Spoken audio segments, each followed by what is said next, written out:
ಸರಿ ಅನ್ನುತ್ತಾ ಆಕೆನ ಪಕ್ಕಕ್ಕೆ ತಿರುಗಿಸಿ ಹ್ಞೂ ಹೇಳು ಅಂತಾನೆ. ಸುವೀಕ್ಷಾ ಗಾಢವಾಗಿ ಉಸಿರು ಬಿಟ್ಟು ಪರಮೇಶ್ವರ ನನ್ನ ಕೋರಿಕೆ ಈಡೇರುವಂತ ಮಾಡಪ್ಪ ಅಂದ್ಕೊಳ್ತಾ ಅದು ನನ್ನದೊಂದು ವಿನಂತಿ ಅಂತ ತಡವರಿಸ್ತಾ ಹೇಳ್ತಿದ್ರೆ ಅವಳ ತಡವಾಟವನ್ನು ನೋಡ್ತಾ ಮೊದಲ ರಾತ್ರಿ ಬಗ್ಗೆ ಆದರೆ ಕೊಂದು ಹಾಕ್ತೀನಿ ಅಂತ ಗಂಭೀರವಾಗಿ ಹೇಳ್ತಾನೆ. ಕ್ಷಣಾರ್ಧದಲ್ಲಿ ಸುವೀಕ್ಷಾ ಬಾಯಿ ಮುಚ್ಕೊಳ್ತಾಳೆ. ಆರಂಭದಲ್ಲಿ ಅಡೆತಡೆ ಅಂದರೆ ಏನೆಂಬುದನ್ನು ಅನುಭವಿಸ್ದೆ, ಇದನ್ನೇ ಹೇಳೋದು ಅಂದ್ಕೊಳ್ತಾ ಕೆಲವು ಕ್ಷಣಗಳ ನಂತರ ಮತ್ತೆ ಬಾಯಿ ತೆರೆದು ನೀವು ಹೀಗೆ ಪದೇ ಪದೇ ಭಯಪಡಿಸಿದ್ರೆ ನಾನು ಇನ್ನೂ ನಿಮ್ಮ ಜೊತೆ ಹೇಗೆ ಮುಕ್ತವಾಗಿ ಮಾತಾಡಲಿ ಹೇಳಿ ಅಂತ ಭುಜ ಮುದುಡ್ಕೊಂಡು ಅವನ ಕಣ್ಣುಗಳನ್ನ ನೋಡ್ತಾಳೆ.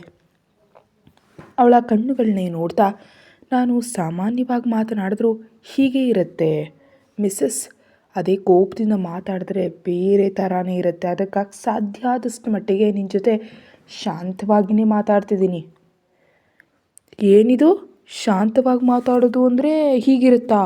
ಅಯ್ಯೋ, ಇನ್ನೂ ಎಚ್ಚರಿಕೆಯಿಂದ ಮಾತಾಡಬೇಕು ಅಂತ ಮನಸ್ಸಿನಲ್ಲೇ ಅಂದ್ಕೊಳ್ತಾ ಇದ್ದರೆ ಹಲೋ ಅಂತ ಕೆನ್ನೆ ಮೇಲೆ ಸಣ್ಣದಾಗಿ ಬೆರಳಿನಿಂದ ತಟ್ಟಿದ ತಕ್ಷಣ ಎಚ್ಚೆತ್ಕೊಂಡು ಹ್ಞೂ ಅಂತಾಳೆ. ಏನೋ ಹೇಳಬೇಕು ಅಂತ ಮಾಡ್ತಿರೋ ಕೆಲಸವನ್ನು ಕೂಡ ನಿಲ್ಲಿಸ್ದೆ. ಏನು ಯೋಚಿಸ್ತಿದೀಯಾ? ಅಯ್ಯೋ ಏನಿಲ್ಲ, ಅದು ನನಗೆ ನಮ್ಮ ಈ ಶಾಸ್ತ್ರ ಹೀಗೆ ನಡೆಯೋದು ಇಷ್ಟ ಇಲ್ಲ ಅಂತ ಭಯದಿಂದ ನಡಕ್ತಾ ಹೇಳಿ ಕಣ್ಣುಗಳನ್ನ ಮುಚ್ಕೊಂಡ್ಬಿಡ್ತಾಳೆ. ಒಂದು ನಿಮಿಷ ಆದರೂ ಆ ಕಡೆಯಿಂದ ಯಾವುದೇ ಪ್ರತಿಕ್ರಿಯೆ ಬರದೇ ಇದ್ದಾಗ ಮೆಲ್ಲ ಕಣ್ತೆರೆದು ನೋಡ್ತಾಳೆ. ಹಯಗ್ರೀವ್ ಅದೇ ಗಂಭೀರ ನೋಟದಿಂದ ತನ್ನನ್ನೇ ನೋಡ್ತಿದ್ರೆ ಅದು ಅಂತ ಸಣ್ಣದಾಗಿ ನಡಕ್ತಾ ಕರೀತಾಳೆ. ಅದೇ ಭಾವನೆಯೊಂದಿಗೆ ಹೀಗಿಷ್ಟ ಇಲ್ಲ ಅಂದರೆ ಮತ್ತೆ ಹೇಗಿಷ್ಟ? ಬೇರೆ ಯಾವುದಾದ್ರೂ ದೇಶದಲ್ಲಿ ಮಾಡ್ಕೊಳ್ಬೇಕೇ ಅಂತ ಕೇಳ್ತಾನೆ. ಹ್ಞೂ ಅಲ್ಲ ಅಂತ ತಲೆ ಅಡ್ಡಲಾಗಿ ಆಡಿಸ್ತಾ ಬೇರೆ ಎಲ್ಲಿಯೂ ಅಲ್ಲ, ನಮ್ಮ ಮನೆಯಲ್ಲಿ ನನ್ನ ಕೊಠಡಿಯಲ್ಲಿ ಸಂಪ್ರದಾಯದಂತೆ ನಡಿಬೇಕಂತಿದೆ, ಪ್ಲೀಸ್ ಹಾಗೆ ನಡೆಯುವಂತೆ ಮಾಡ್ತೀರಾ ಅಂತ ಕಣ್ಣುಗಳನ್ನ ಸಣ್ಣದು ಮಾಡಿ ನೋಡ್ತಾ ಕೇಳ್ತಿದ್ರೆ ಅವಳ ಮಾತಿಗೆ ಅವನ ತುಟಿಗಳು ಪಕ್ಕಕ್ಕೆ ಜಾರತ್ವೆ. ಅವನ ನಗುವನ್ನು ಆಶ್ಚರ್ಯದಿಂದ ನೋಡ್ತಾಳೆ. ಯಾಕಂದರೆ ನಕ್ಕಿದ್ರೆ ಅವನು ತುಂಬ ಸುಂದರವಾಗಿ ಕಾಣಿಸ್ತಾನೆ. ಓಕೆ ಹೆಂಡ್ತಿ, ನಾಳೆ ರಾತ್ರಿ ನಿನ್ನ ಮನೆಯಲ್ಲಿ ನಿನ್ನ ಕೊಠಡಿಯಲ್ಲಿ ನಮ್ಮ ಮೊದಲ ರಾತ್ರಿ ನಡೆಯುತ್ತೆ, ಓಕೆನಾ ಅಂತ ಹುಬ್ಬುಗಳನ್ನ ಮೇಲೆ ಕೇರಿಸ್ತಿದ್ರೆ ಸುವೀಕ್ಷಾಳ ಹೃದಯ ಒಂದು ಕ್ಷಣ ನಿಂತು ಬಡ್ಕೊಳ್ಳುತ್ತೆ. ಏನು ಹೇಳ್ತಿದ್ದೀರಿ ನೀವು ಅಂತ ಆತಂಕದಿಂದ ಕೇಳ್ತಾ ಎದ್ದು ಕೂತು ಹಣೆ ಮೇಲೆ ಬಂದು ಬೆವರನ್ನು ಒರೆಸ್ಕೊಳ್ತಾಳೆ ಸುವೀಕ್ಷಾ. ನಾನೇನಂದೆ? ನೀನು ಕೇಳಿದ್ದನ್ನೇ ನಡೆಯುತ್ತೆ ಬಿಡು ಅಂತ ಹೇಳಿದ್ದು ನಾನು. ಅಂದರೆ ಏನು ಮಾಡ್ತೀರಿ? ಸಿಂಪಲ್, ಆ ಮನೆಯನ್ನು ಕೊಂಡ್ಕೊಳ್ತೀನಿ, ರಾತ್ರಿಗೆ ಮೊದಲ ರಾತ್ರಿ ಮಾಡ್ಕೊಳ್ಳೋಣ ಅಷ್ಟೇ ಅಂತ ತೀರಾ ಸಹಜವಾಗಿ ಹೇಳ್ತಾ ಇದ್ದರೆ ಸುವೀಕ್ಷಾ ಕಣ್ಣುಗಳನ್ನ ದೊಡ್ಡದು ಮಾಡಿ ನೋಡ್ತಾಳೆ. ಅವನು ಅಷ್ಟು ಹೇಳಿ ಲೈಟ್ಸ್ನ ಆಫ್ ಮಾಡ್ತಾನೆ. ಒಳಗೆ ಅಂತರಾತ್ಮ ಬಾಯ್ಬಿಟ್ಟು ನಗ್ತಿದ್ರೆ ಹಲ್ಲುಗಳು ಕಡಿತ ನನಗೆ ಗ್ರಚಾರ ಏಕೆ ತಗಲಾಕೊಂತು. ನಮ್ಮ ಮನೆಯಲ್ಲಿ ನಡಿಬೇಕು ಅಂದರೆ ಅಮ್ಮಂದಿರೊಂದಿಗೆ ಮಾತಾಡುವಂತ ಮಾಡ್ತಾನೆ ಅಂತ ಅಂದ್ಕೊಂಡೆ, ನೇರವಾಗಿ ಮನೆಯನ್ನೇ ಕೊಂಡ್ಕೊಂಡ್ಬಿಡ್ತಾನೆ ಅಂತ ಅಂದ್ಕೊಂಡಿರಲಿಲ್ಲ.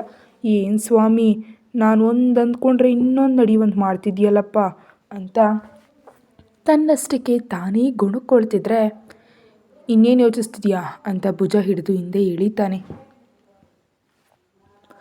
ಪಕ್ಕದಲ್ಲಿ ಮಲಗಿರೋ ಹಯಗ್ರೀವ್ನ ನೋಡಿ ನೀವು ನಮ್ಮ ಮನೆಯನ್ನು ಏನೂ ತಗೋಬೇಡಿ, ಈಗ ಅವರಿಗೆ ತೊಂದರೆ ಆದರೆ ನನಗೆ ನೋಡೋದಕ್ಕಾಗೋದಿಲ್ಲ, ಇನ್ನು ಆ ನಿರ್ಧಾರವನ್ನು ವಾಪಸ್ ತಗೊಳ್ಳಿ ಅಂತ ದುಃಖದಿಂದ ಅಂತಾಳೆ. ಪಕ್ಕಾನಾ ಅಂತಿದ್ರೆ ಬರ್ತಿರೋಳು ಒಂದು ತಡ್ಕೊಳ್ತಾ ಹ್ಞೂ ಅಂತ ತಲೆ ಆಡಿಸ್ತಾಳೆ. ಪಾಪ, ಹಾಗಾದರೆ ಈಗ ಮೊದಲ ರಾತ್ರಿಗೆ ಓಕೆನಾ ನಿನಗೆ ಅಂತ ಹುಬ್ಬು ಮೇಲಕ್ಕೆ ಏರಿಸ್ತಾ ಇದ್ದರೆ ಹ್ಞೂ ಅಂತ ಸಣ್ಣ ಧ್ವನಿಯೆಲ್ಲ ಅಂತಾಳೆ. ನಿಜವಾಗಿಯೂ ಹೇಳ್ತಿದ್ಯಾ?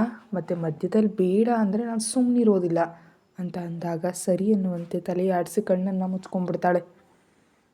ಏಯ್, ಬಾಯಿಂದ ಹೇಳು, ಕತ್ತಲಲ್ಲಿ ನಿನ್ನ ಭಾವನೆ ನನಗೆ ಕಾಣಿಸ್ತಿಲ್ಲ, ನಿಮ್ಮಿಷ್ಟ ಅಂತ ದುಃಖದಿಂದ ಮುಚ್ಚಿ ಹೋಗ್ತಿರೋ ಧ್ವನಿಯಲ್ಲಿ ಹೇಳ್ತಿದ್ರೆ ಅವನ ತುಟಿಗಳಲ್ಲಿ ಸುಂದರವಾದ ನಗು ಬಂದು ಹೋಗುತ್ತೆ. ಹಾಗಾದರೆ ಸರಿ ಅಂತ ಪಕ್ಕಕ್ಕೆ ತಿರುಗಿ ಸುವೀಕ್ಷಾಳ ಭುಜದ ಮೇಲೆ ಕೈ ಹಾಕಿ ಸೀರೆ ಪಿನ್ ತೆಗೆಯೋದಕ್ಕೆ ನೋಡ್ತಾನೆ. ಸುವೀಕ್ಷಾಳ ಕಣ್ಣೀರು ಕತ್ತಲಲ್ಲಿ ಬೆರೆತು ಹೋದರೆ ಅವನು ಮಾಡೋದನ್ನು ಮೌನವಾಗಿ ಬರೆಸ್ತಾಳೆ.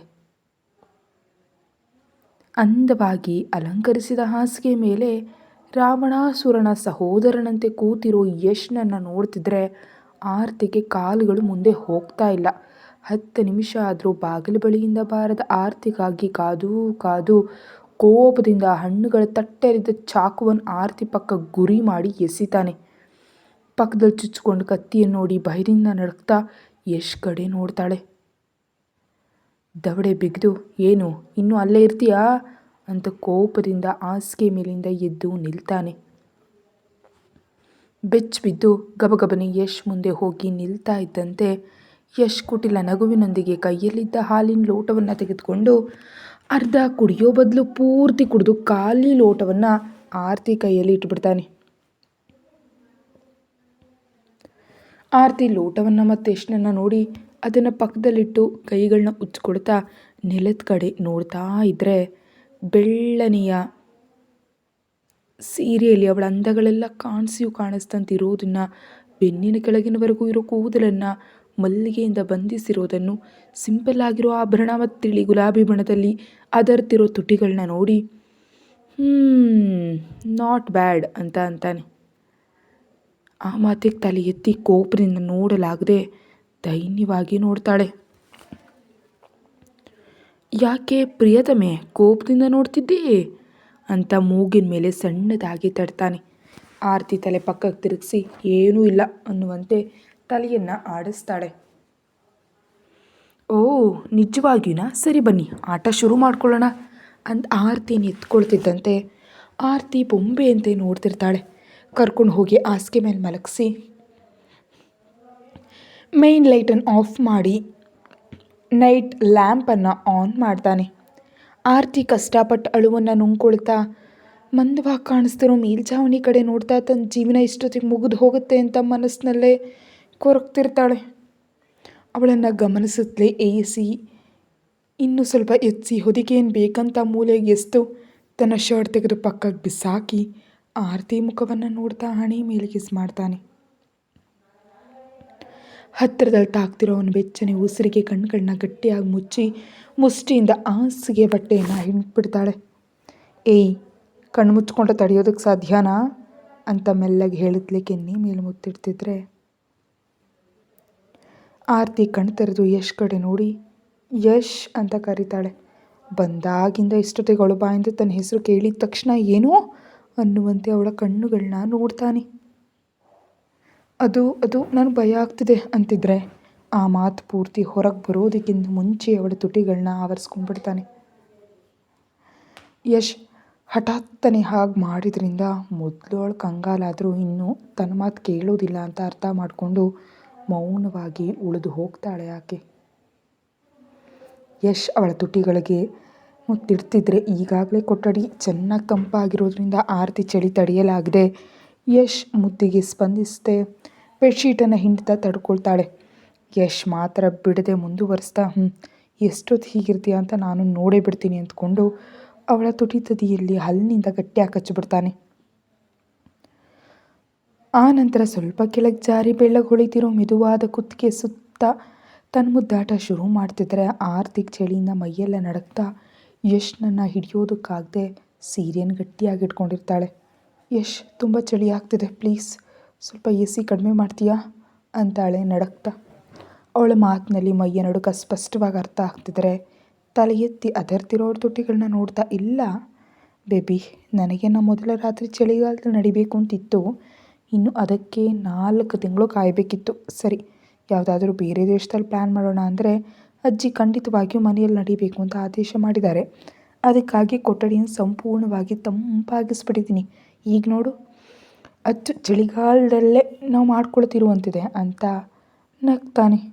ಅವನ ಮಾತಿಗೆ ಕಣ್ಣುಗಳನ್ನ ದೊಡ್ಡದು ಮಾಡಿ ನೋಡ್ತಾ ಅಳುವ ಮುಖದೊಂದಿಗೆ ಅದರಂಗೆ ಚಳಿ ಜಾಸ್ತಿ ಆಗ್ತಿದೆ, ಕನಿಷ್ಠ ಹೊದಿಕೇನಾದರೂ ಕೊಡು ಯಶ್ ಅಂತಿದ್ರೆ ಅವಳ ಕಣ್ಣುಗಳ ಮೇಲೆ ಮುತ್ತಿಟ್ಟು ಸೀರೆಯನ್ನು ಹಿಂಡ್ತಿರೋ ಕೈಗಳು ಬಿಡಿಸಿ ತಾನು ಸುತ್ತ ಹಾಕ್ಕೊಂಡು ನಿನ್ನ ಸಮಸ್ಯೆ ಬಗೆಹರಿತು. ಆದರೂ ಹೀಗಿದ್ದಾಗ ತಾನೇ ನನ್ನ ಬಗ್ಗೆ ನೀನು ತಿಳ್ಕೊಳ್ಳೋದು. ನನಗೆ ಗೊತ್ತು ನಿನ್ನ ವಯಸ್ಸು ಕೇವಲ 20 ಅಂತ, ಆದರೆ ನಿನ್ನ ವಯಸ್ಸನ್ನು ಮೀರಿ ತಿಳುವಳಿಕೆ ಸಂಸ್ಕಾರ ನಿನಗಿದೆ ಅಂತ ಹೇಳ್ತಾ ಕೆನ್ನೆ ಮೇಲೆ ಹಲ್ಲಿನ ಗಾಯವನ್ನು ಮಾಡಿಬಿಡ್ತಾನೆ.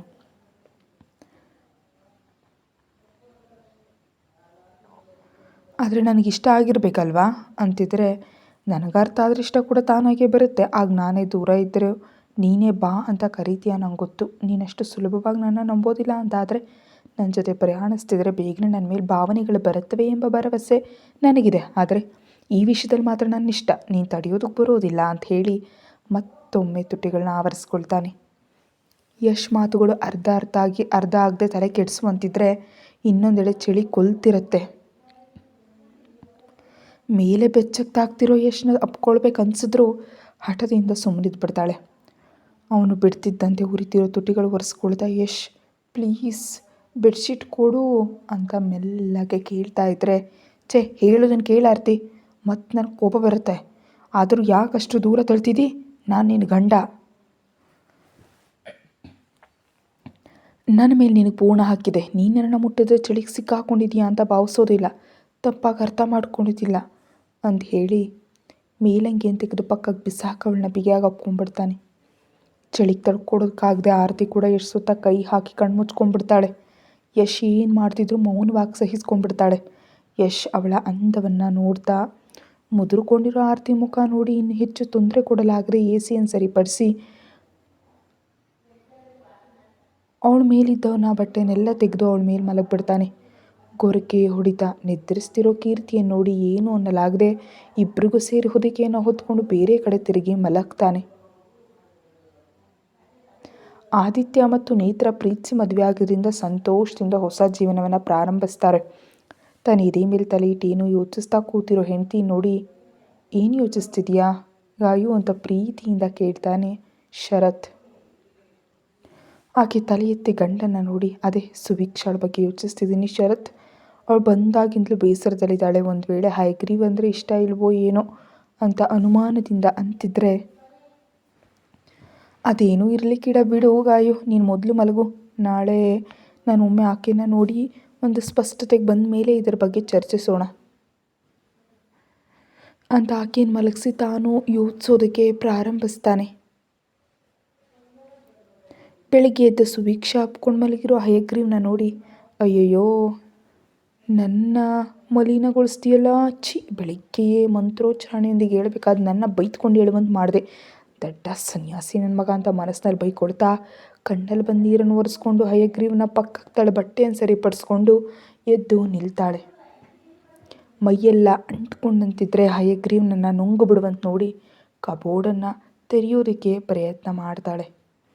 ಎಷ್ಟು ಹೊತ್ತು ನೋಡಿದ್ರೂ ಅದು ಬರದೇ ಹೋಗಿದ್ದಕ್ಕೆ ಇದು ಕೂಡ ನನ್ನ ಜೊತೆ ಆಟ ಆಡ್ತಿದೆ, ಏನು ನನಗೆ ಕರ್ಮ ಅಂತ ಅಸಹನೆಯಿಂದ ತಲೆಯನ್ನು ಹಿಡ್ಕೊಂಡ್ಬಿಡ್ತಾಳೆ.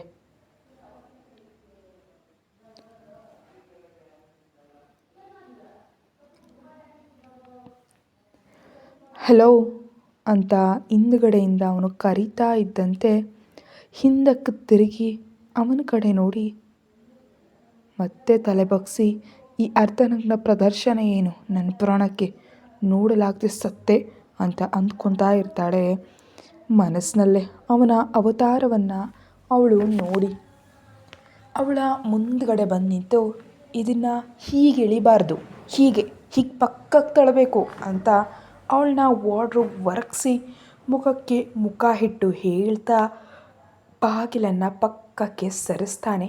ಅವಳು ರಾಂಗ್ ಆಗಿ ಡೋರನ್ನು ತೆರಿತಾ ಇದ್ದಿದ್ದಕ್ಕೆ ಉಸಿರು ಬಿಗಿ ಹಿಡ್ಕೊಂಡು ದಿಗ್ಭ್ರಮೆಗೊಂಡು ಅದನ್ನು ನೋಡ್ತಿದ್ರೆ ಏನು ಚೆನ್ನಾಗಿ ಬೈಕೊಳ್ತಿದ್ಯಾ ಏನೋ ಆಗಲೇ ಭಯ ಎಲ್ಲ ಹೊರ್ಟೋಗ್ಬಿಡ್ತಾ ಅಂತ ತುಟಿಗಳನ್ನ ಉಜ್ಜ್ದ ಅವನು ಅಂತಾನೆ. ಕೈ ಹಿಡಿದು ತೆರೆದ್ಬಿಟ್ಟು ಅದು ನಾನು ಸ್ನಾನ ಮಾಡಿ ಪೂಜೆ ಮಾಡಬೇಕು ಅಂತಾಳೆ ಮುಖವನ್ನು ಗಂಟಿಕೊಂಡು. ನೀನು ಪೂಜೆ ಮಾಡೋದಕ್ಕಿದೇನು ನಿಮ್ಮ ಅಪ್ಪನ ಹೌಸಲ್ಲ, ನನ್ನ ಮನೆ.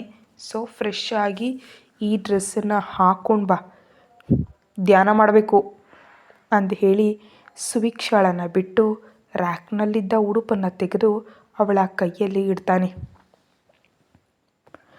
ಅವನು ಕೈಯಲ್ಲಿಟ್ಟಂತಹ ಬಟ್ಟೆಗಳನ್ನ ಸುಭಿಕ್ಷಾ ಆ ಬಟ್ಟೆ ನೋಡಿ ಅವನ ಕಡೆ ನೋಡ್ತಾಳೆ. ಏನು ಅನ್ನುವಂತೆ ಅವನು ಹುಬ್ಬನ್ನು ಮೇಲಕ್ಕೇರಿಸ್ತಾ ಇದ್ದರೆ ಆ ಬಟ್ಟೆಗಳನ್ನ ಮತ್ತೆ ರ್ಯಾಕ್ನಲ್ಲೇ ಬಿಸಾಕ್ಬಿಟ್ಟು ಹ್ಯಾಂಗರ್ನಲ್ಲಿ ನೇತು ಬಿದ್ದಿದ್ದ ಉಡುಪುಗಳಲ್ಲಿ ಒಂದನ್ನು ತೆಗೆದುಕೊಂಡು ಅವನಿಗೆ ಒಂದೇ ಒಂದು ನೋಟ ನೋಡಿ ವಾಶ್ರೂಮ್ಗೆ ಓಟ್ ಹೋಗ್ತಾಳೆ ಸುಭಿಕ್ಷಾ. ಹಯಗ್ರೀವ್ ಮಾತ್ರ ರಾತ್ರಿಯೊಳಗೆ ಗಟ್ಟಿಯಾಗಿ ಶಿಕ್ಷೆ ಕೊಡಲೇಬೇಕಂತ ನಿಶ್ಚಯಿಸಿ ಹಿಂಭಾಗದಲ್ಲಿ ಇದ್ದಂಥ ಜಿಮ್ಗೆ ಹೋಗ್ತಾನೆ. ಇನ್ನು ಅವನು ವರ್ಕೌಟ್ ಮಾಡೋಣ ಅಂತ.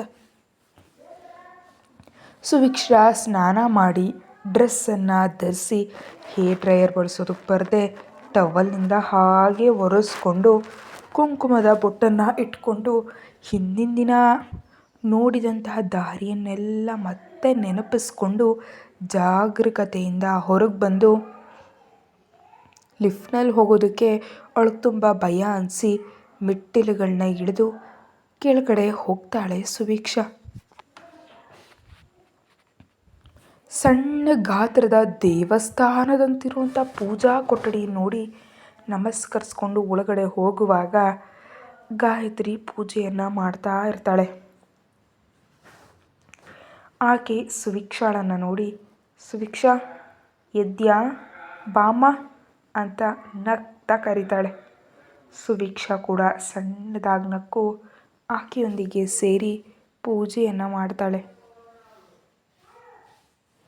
ಗಾಯತ್ರಿ ಪೂಜೆಯನ್ನು ಮಾಡ್ತಾ ಇದ್ದರೆ ಅಚ್ಚು ತಾಯಿ ಮಾಡ್ತಾ ಇರುವಂತೆಯೇ ಅನಿಸುತ್ತೆ ಆಕೆಗೆ.